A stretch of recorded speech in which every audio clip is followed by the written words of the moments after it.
दोस्तों, क्या आपने कभी सोचा है कि रियल एस्टेट में इन्वेस्टमेंट क्यों किया जाना चाहिए? अगर आपने पहले से ही रियल एस्टेट में इन्वेस्टमेंट किया है, तो ये भी हो सकता है कि यह आपकी लाइफ का स्मार्ट फाइनेंशियल मूव हो। दोस्तों, यह सिर्फ घर खरीदने तक ही सीमित नहीं, बल्कि वेल्थ क्रिएशन का एक पावरफुल मूव हो सकता है। लेकिन क्या इसमें केवल फायदे ही हैं? इसमें छुपे हुए रिस्क भी हैं।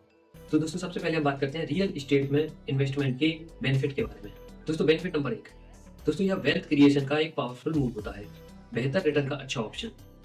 प्रॉपर्टी की कीमतें समय के साथ बढ़ती रहती हैं। स्टॉक के कंपैरिजन में यह अधिक सेफ और स्थिर होता है। रियल एस्टेट में अदर इन्वेस्टमेंट की तरह कंपाउंड इंटरेस्ट के जैसे ही बेनिफिट मिलता है, क्योंकि समय के साथ इसकी वैल्यू उसी हिसाब से बढ़ती रहती है, जो आपके फ्यूचर को सिक्योर बनाती है। दोस्तों, benefit number 2, passive income. Imagine कीजिए, हर महीने आपके अकाउंट में बिना किसी एक्स्ट्रा मेहनत के पैसे आ जाते हैं। ये जादू हो सकता है प्रॉपर्टी के द्वारा। अगर आपकी कोई प्रॉपर्टी है जिसे आप रेंट पर उठा देते हैं, तो आपकी रेंटल इनकम जनरेट होती रहती है। दोस्तों, तीसरा बेनिफिट, इन्फ्लेशन से सुरक्षा। जैसे महंगाई बढ़ती है, उसी हिसाब से प्रॉपर्टी की वैल्यू भी बढ़ती रहती है। और साथ साथ अगर आपने कोई प्रॉपर्टी रेंट पर उठा दी है, तो रेंट भी बढ़ता रहता है। मतलब आप हमेशा बेनिफिट में रहेंगे।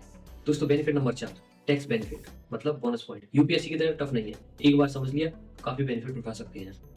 जैसे इनकम टैक्स में धारा 54 में आप इसका बेनिफिट उठा सकते हैं। इसके अलावा आपने हाउस लोन लिया है, तो इंटरेस्ट और प्रिंसिपल दोनों का बेनिफिट आप इनकम टैक्स में ले सकते हैं।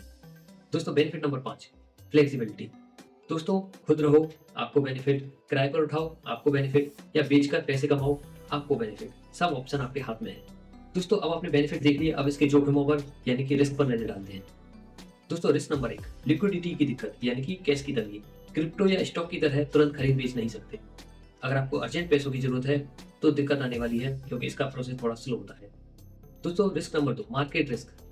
तो यह थोड़ा गैम्बलिंग की तरह वर्क कर सकता है। कभी कभी प्रॉपर्टी का रेट कम भी हो सकता है, इसलिए सही जगह पर सही समय पर इन्वेस्ट करना जरूरी होता है। दोस्तों, इमेजिन कीजिए, आपके कानों में खबर आती है किसी प्रॉपर्टी के पास हाईवे निकलने वाला है। तो आप उस प्रॉपर्टी को महंगे में खरीद लेते हैं, और बाद में पता चलता है कि ऐसा कुछ था ही नहीं। तो हो सकता है आपको वो प्रॉपर्टी सस्ते में निकालनी पड़ जाए, तो आपको लॉस भी हो सकता है। दोस्तों, risk number 3, high initial cost. Property खरीदने के लिए डाउन पेमेंट, स्टाम्प ड्यूटी और हाई मेंटेनेंस चार्ज आपको झेलने पड़ सकते हैं। इसके साथ साथ अगर आप लोन लेते हैं, तो ब्याज का बोझ भी आपको झेलना पड़ सकता है। दोस्तों, रिस्क नंबर 4, लीगल ड्रामा यानी कि सिरदर्द। प्रॉपर्टी की पेपर चेक करना, फ्रॉड से बचना और सही डॉक्यूमेंटेशन करना, ये सब स्मार्टली हैंडल करना होगा। दोस्तों, रिस्क नंबर 5, टाइम कमिटमेंट। ये गेट रिच क्विक स्कीम नहीं है। इसे ग्रो करने में टाइम लगता है, पेशेंस आपको रखना पड़ेगा। तो दोस्तों, रियल एस्टेट एक ऐसा इन्वेस्टमेंट है जो आपकी लाइफ को लेवल अप कर सकता है, लेकिन जरूरी है सही प्लानिंग और सही रिसर्च। ये फटाफट वाला गेम नहीं, एक स्मार्ट मूव है।